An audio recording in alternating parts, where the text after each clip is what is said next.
Look at this. Look at this view. Pretty amazing. Unbelievable, really. Yeah. We have shots, though. We can show B-roll. Yeah, we can show you guys some shots of what this looks like. We have the LaSalle mountain range in the background here that we're looking at, and behind us obviously is the rest of Moab, Utah in the off-roading area.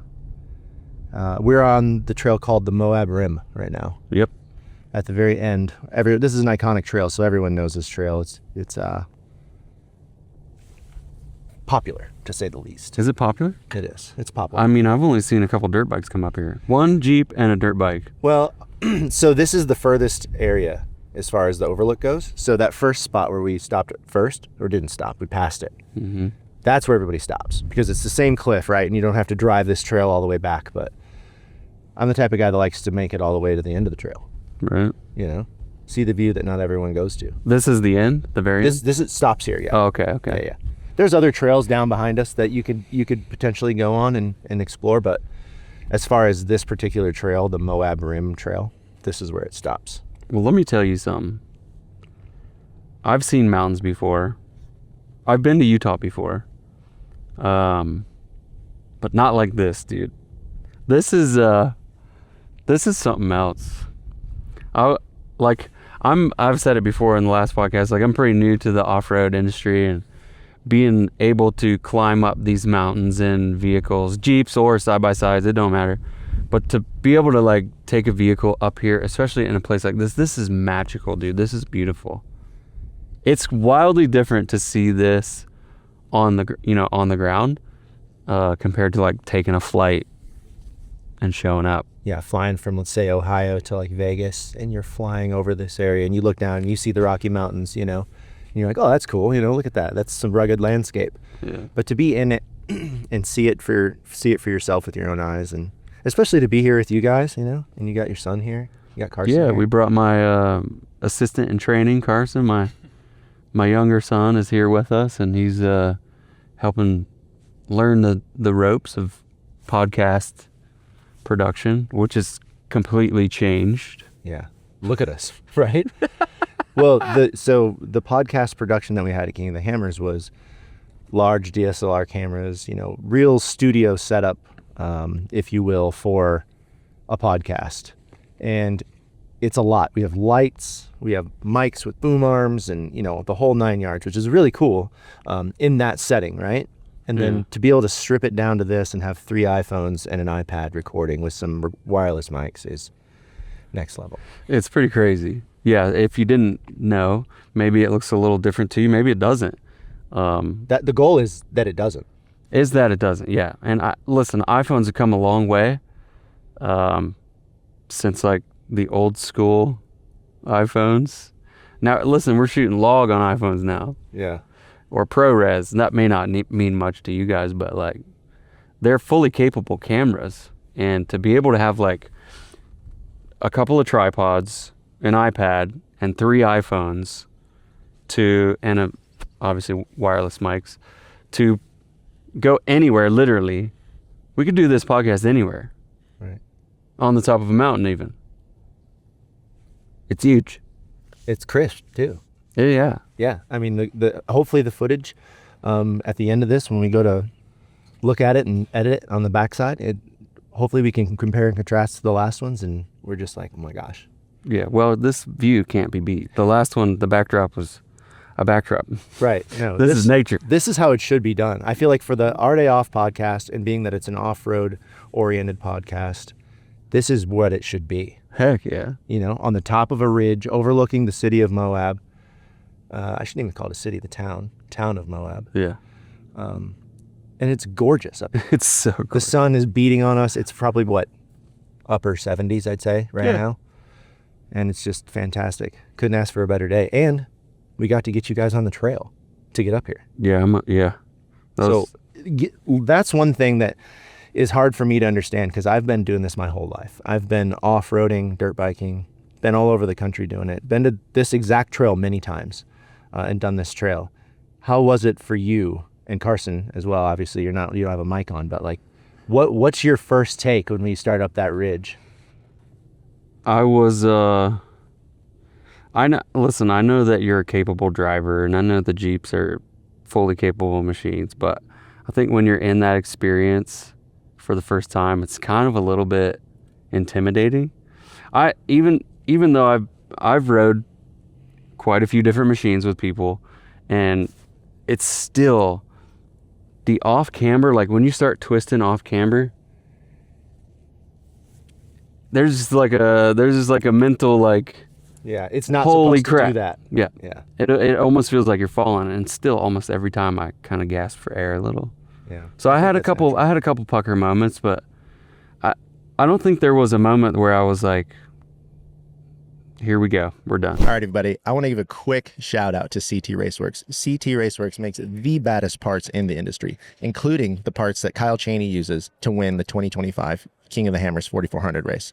Now, if you would like to use those same parts, feel free to go over to CT Raceworks and use the Our Day Off discount code, and that will get you a 5% discount on your entire order at any time. So that's Our Day Off discount code upon checkout.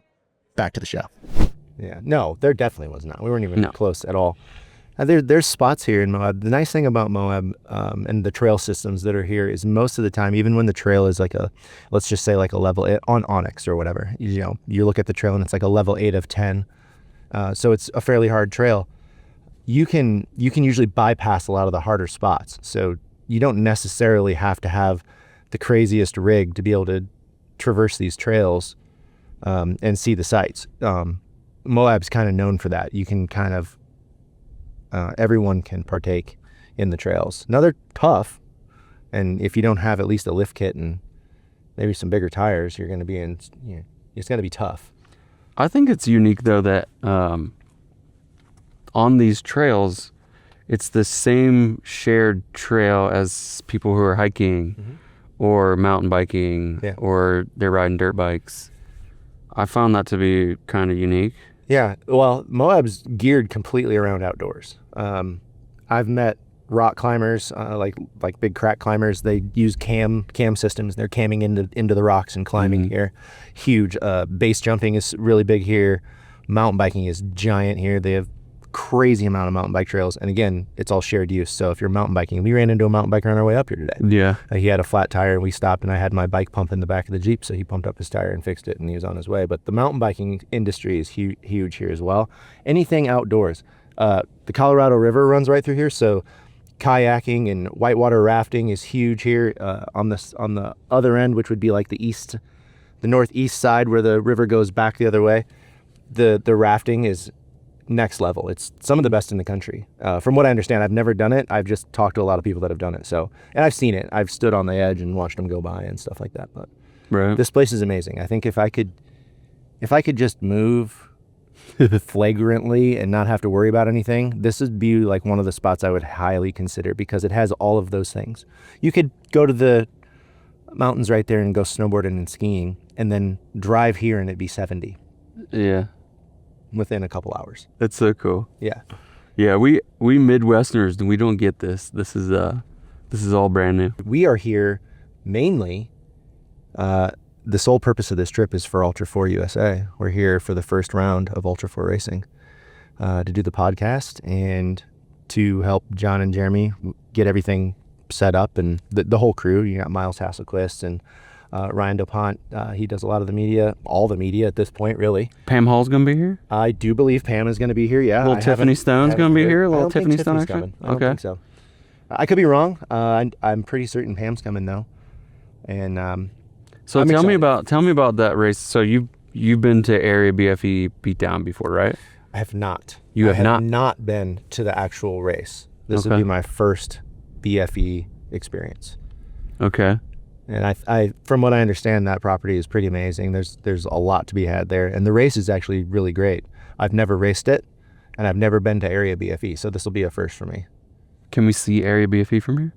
I don't know. I don't even know where it's at. I don't know where it's at. Yeah, I mean, we just had my binoculars out, and we were looking down on town and like checking things out. You can see our truck and trailer parked right now at the back of the hotel, like really far away. No kidding? Yeah, you can see it clear as day. Carson was looking at it. I didn't look at it. Yeah, I was busy impressive. editing. It's just the vastness of this area. You know, you don't realize it when you're standing up here, you know, looking out. There's a certain level of sight. Like, you can't see the Jeep trails on the other side until you pick the binoculars up and look, and you're like, oh my gosh, those are people. But when you take the binoculars away, they're gone. You can't even see them from this far away. Yeah. It's insane. It's insane. But yeah, I've never been to Area BFE. I'm excited to go. I'm excited to be here for the Ultra 4 event and Easter Jeep Safari, which is another giant event. It's nice that they're partnering. Right. They're not necessarily partnering, but we're putting the event on, the Ultra 4 race on during Easter Jeep week to help, you know, bring the eyes, let people see us. You know, it's important to have the eyes and the people of the industry. The off-roading industry is amazing. The people are the best. It's a happy little helicopter back Just there. a little helicopter passing by. Oh. So just to be able to bring Ultra 4 here during Easter Jeep, hopefully the crowds are great. The racing's obviously going to be fantastic because it is every time. I'm excited to see that. Yeah. I feel like there are some key contenders to look out for, right? Yeah. Paul Wolf's a heavy hitter. He'll be Paul here. Wolf, Lauren Healy. I believe Lauren's coming. I know Casey Curry's going to be racing. He just announced on his Instagram that he's going to be here and be racing this year. He is a big part of MOAB and Easter Jeep Safari. Him and his whole family, they've got a lot of history here, and it's really cool to see him actually racing this event instead of just being here for Easter Jeep. So the Area BFE Beatdown, much like King of Hammers, is going to have 4,400, 4,900 UTV classes, youth classes, all the whole like kind of structure that we saw at King of Hammers. Yes. So your standard Ultra 4 racing classes will be here, all of them. 4,400, 4,800, 45, 49, the youth classes, all of those races will be happening here this weekend. Now, there isn't a whole lot of the side style racing, so there's no like short course, there's no, you know, side stuff going on. But there is also, during Easter Jeep, they're going to have a We Rock event, which is a rock crawling event here. Oh, no. So there's a lot to do. Easter Jeep is amazing. This is probably one of my favorite events, and it has a lot to do with where it's at, to be honest. I'll tell you what, I said it on the way up here. I get it now why people say it's a Jeep thing. Because, like, and we can go back and forth on, like, which is better. But the slowness that you have to navigate these trails with in a Jeep compared to, like, a side-by-side, you know, like a Can-Am Maverick XRC or something. Just demolishing these trails. This I feel like this would be so easy in a Can-Am XRC. But there's something to be said about you're in a comfy seat in your Jeep. Mm-hmm. You know what I mean? You got the air.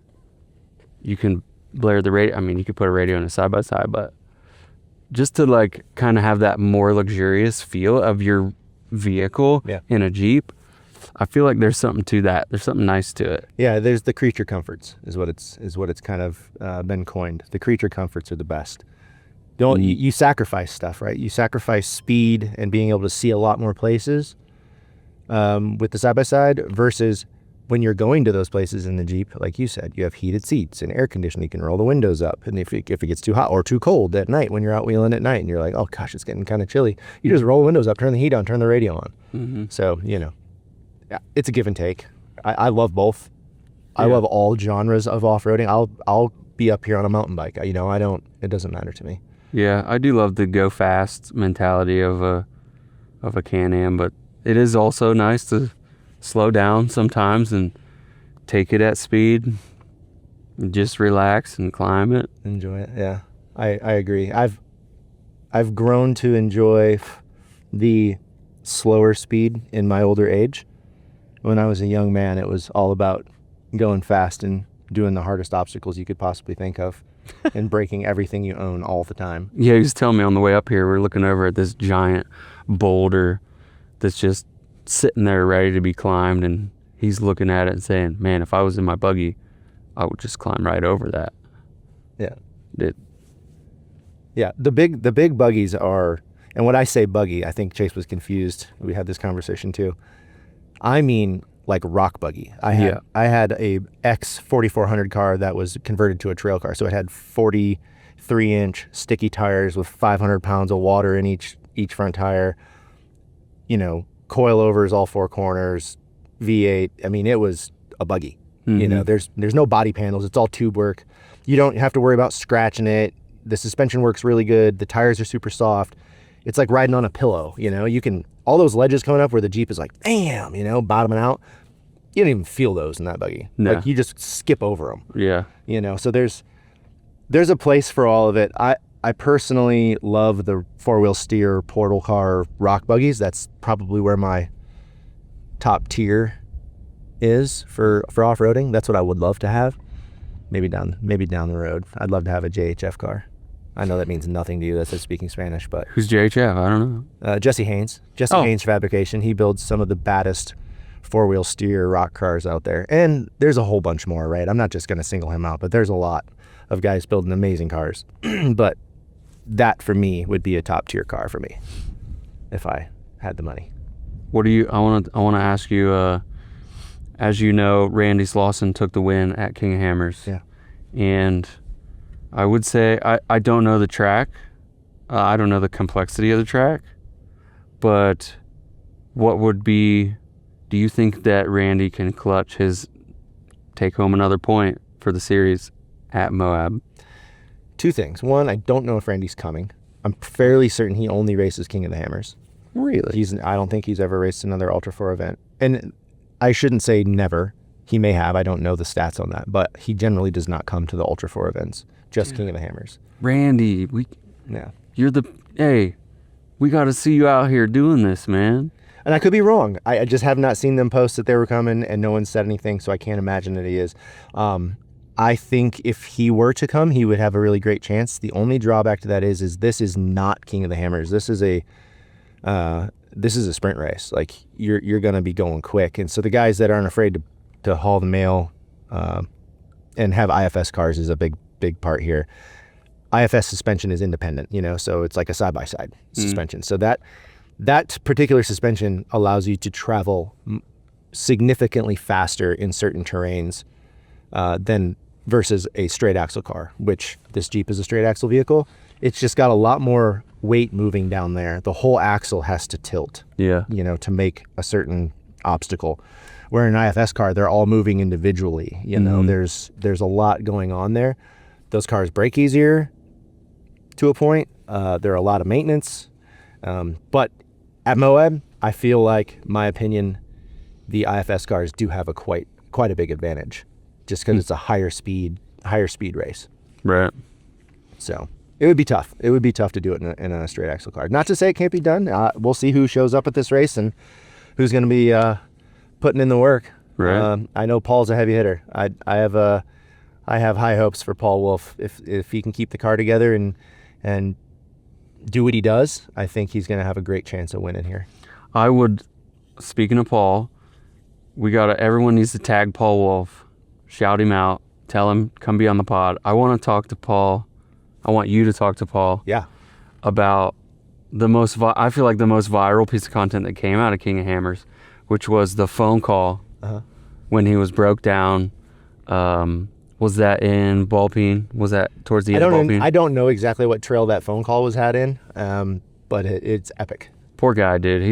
He's broken, and he's got it on the phone with his wife, and she's saying, can I Google something for you? And it was just so like a endearing, wholesome moment that, in my opinion, like, you look at these race car drivers doing epic stuff, it's kind of easy to overlook the actual person that's inside it, And I feel like it really helped bring a human touch to the situation, and was a great reminder that, these guys are just blue collar, hard workers. Yeah.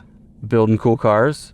Yep. Racing epic races, and shit happens.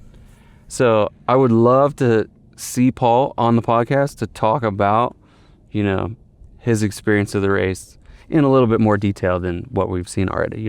Yeah, I agree completely. I've spoken with Paul's media head of media, we'll call him. It's D-Pat. A lot of people know him.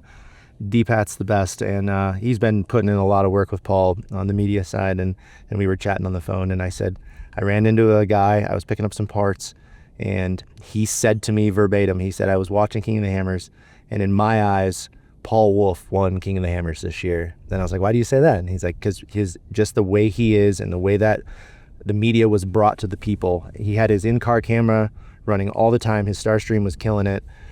So shout out to D-Pat and Paul and his whole crew for really taking it to the next level, because they're the ones that showed what it takes and what it can be like in the car during race day. It's easy to sit there and watch the guys come across the podium, and, cheer them on and talk about their day. But unless you can see it and kind of almost experience it with them in the car, like Paul was able to provide, you don't understand what it takes and what it's like. I mean, you saw like the videos of Paul's tire. There's nothing left of the tire. I mean, it's just shredded. It's just cords showing. I can't believe it was even holding air. Yeah. So it's an amazing race. Paul did a fantastic job. I know he didn't win. He didn't land it where he wanted to be. But dude, hats off, dude. Hats off. I'd love to have you on the pod so we could talk about it. Yeah. Yep. Tag Paul Wolf. We want you on the pod, Paul. And D-Pat. And D-Pat. Yeah, D-Pat's doing some cool stuff too. Yeah, he's a killer. He's like you. He's the man. He's generally the man behind the camera, putting in the work, making Paul look great. So I'd love to hear about his journey too. So yeah, for sure. Get them both on here. But anyway, beyond that's a good segue. We need the audience, all right, to let us know in the comments. Like, go down in the comment section if you're on YouTube. I know Spotify has comments as well. Let us know who you want to see on the podcast and what questions you would ask that person if you had the chance to ask them a question. And maybe we can do that. Maybe we can bring that to you. Yeah, that'd be fantastic. Yeah, any kind of ideas that you guys have, anything that you want to see us do or who you want us to interview or have on the podcast. We don't even like really calling it an interview because we just want to sit down and bullshit with these guys. Yeah, it's just a hangout, really. Just hang out and talk about what it is they're up to racing. And it doesn't even necessarily have to be race related. We'll talk to anybody. Talk to anybody in the industry. That's why I like being here, especially during these big events with Easter Jeep Safaris, because there's so many more people here that have great stories to talk to. And I don't know for sure if Bob is coming, but that's another one I'd love to have on the podcast. Yeah. Bob is a operator. He helps with the build of King of the Hammers short course, which I helped with this year as well. And I've had a lot of great conversations with Bob, obviously off camera, and I would love to have him on here. He runs the Rubicon Jeep Safaris. So he puts on the Rubicon Jeep Safari type. So basically it's this event on the Rubicon, if that makes sense. Right. And his stories, he's been in the off-road industry his whole life. So he's got the stories for days, and he's an absolute character. It's the best. Those are the best to talk to. Tequila Bob. Yeah, Tequila Bob. Tequila Bob. Speaking of tequila, yeah, I feel like after we come down off this mountain, it's probably a good time to have a little drink. I agree with you. I agree with you completely. And there's wonderful places in town where we can do that. I can see all of them from here. Yeah, see them all from here. What's another thing that you guys want to see while we're here?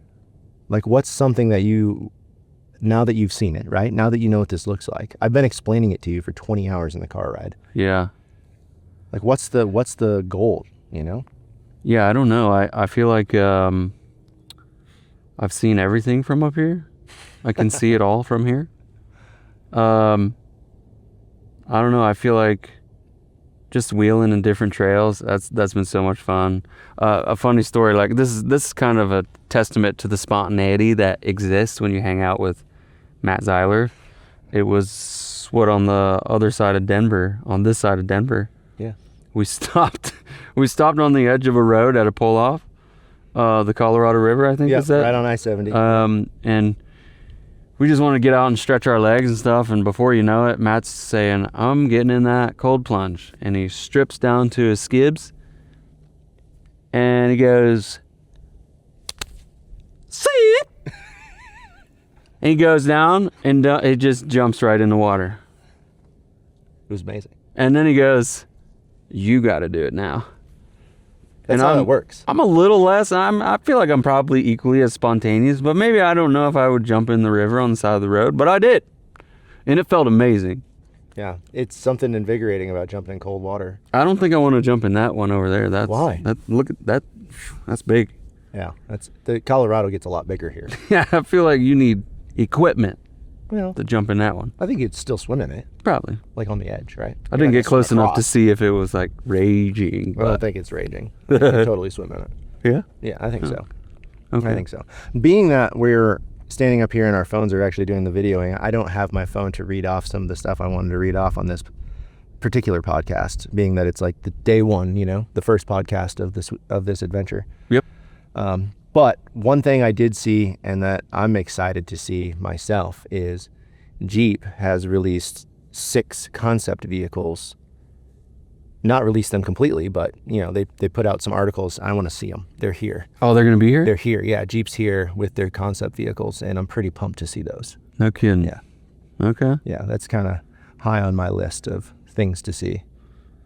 Well, I guess to answer your question and to put an end cap on that, I don't know what there is to see here, and I'll trust you as the tour guide to do so. And it's a good opportunity to tell everyone else about the Our Day Off podcast vlog channel. Oh, that's true. Yeah. So while he's showing us all this epic stuff, we'll be filming and capturing content periodically, and you can share that with them on the Our Day Off podcast vlog channel. Yeah, absolutely. The Our That Day way you Off guys can see it too. Vlogs channel is a new venture for me, and I've never really vlogged too much, but the adventure side of me should have been vlogging my whole life. Oh, yeah. Because I do these things all the time and I just don't video it. I think that's in my friend group, that's one thing we talk about a lot. Had we videoed everything we did when we were younger and up till say now, we would be famous. Just because of the stuff that we've done, AKA jumping in the river, that's peanuts in comparison to the stuff we've done. I couldn't even, if we sat here and tried to talk about all the crazy things we've done and over the years, it would just be the longest podcast ever in the history of the world. Been lots of bodily injury, not only to me but my friends along the way, but the memories made were some of the best, and hopefully now with the vlog channel we're going to document more. Yeah, for sure. So go follow the Our Day Off Vlogs channel on Instagram, and soon to be YouTube. I haven't conquered that quite yet, but You'll get there. we're getting there. We got to build the Instagram first. Yeah, for sure. Yeah. So anyway, All right. what's next? Let's get the heck out of here and go eat some food and drink some tequila. Listen, thank you for all the support after King of the Hammers. I've been wanting to bring this up. We haven't done a podcast live since King of the Hammers. We have received tons and tons of support for this podcast. I have to give a big shout out to Casey Gilbert out of Michigan. Him and his family and his whole team have reached out many times and have helped me out on certain things. They rock. Chad Hunt, fellow Team Indiana members. I know Chad's been on the podcast a few times, but again, can't thank these guys enough. Can't thank everybody in the Ultra 4 world. John Goodby, Jeremy Dickinson, Chase Gilroy, my buddy Ryan Adams. He's not here with us today, unfortunately, but he's the drone guy. If anybody knows Ryan, he's the guy flying around on the bird. I know Chase flies birds as well. So, but all the people that have supported me, of course, my family and friends back home. But the amount of people that have reached out online specifically has been overwhelming and great, and it pushes me to keep doing this and keep evolving into stuff like this with out of the box ways to make this interesting. So thank you very much. This has been an absolute wild experience. Yeah, and also, can I add, it takes the support of the entire community to keep stuff like this going. So like if you're watching the podcast and you dig it, share it, throw a comment down there, engage with the stuff. The algorithm enjoys that, and it will help like kind of put it up in the higher echelon of other creators who are making stuff. But I'll be honest with you, dude, I don't know anybody else who's doing cooler podcasts. Well, I appreciate you, buddy. It's all a team effort, man. I'm biased. I'm a little biased. I cannot sit here and say that this is all done by me, because it's 100% not. And again, thank you to everyone who's reached out, who has commented. Rock Sports Insiders, by the way, another Instagram channel that everyone goes to kind of share all sorts of information and things that are happening. And there's been a lot of things come up on Rock Sports Insiders that have been, kind of wild. And Yeah. I cannot thank everyone's support enough. It's been an interesting ride, to say the least, but Yeah. rock on, dude. I'm excited. Oh yeah, we do have a couple other KOH podcasts to drop before Yes. before we end those. But the importance was to say, hey, we're out here in Moab. Keep your eyes out for the MOAB edition. Mm-hmm. There's a couple more from Hammers. What, three? Two. Two Two, more. actually, yeah. Two more to release from King of the Hammers, but this one's going to come in front of those. But we're going to put them all out, and hopefully we get some bangers here at MOAB, which I know we will. So, Oh yeah. I'm not worried. And keep an eye out for the MOAB ones. And we are pumped to be here. We're going to go get some food. We're going to get some drinks. And we're going to get this Jeep off this mountain, dude, and find a Starlink that freaking works. Yeah, Starling, come on, man, we need you. Please, Elon. Good Lord. Thanks for watching the Our Day Off podcast here in Moab, Utah. We are on the top of Moab Rim Trail with my boy, Chase Gilroy, and his son. Wait, what is it? Neo. We got Neo over here. Come over here real quick. Yeah, his name is actually Keanu. Keanu Reeves. Yeah. Keanu Reeves. Here, He's see young- right here. You he's got to young see this Keanu. guy. You got to see this guy. Look at him. Look at this. Just take the spotlight for a minute. Talk to Dad on the pod. Look at that. What's up, Dad?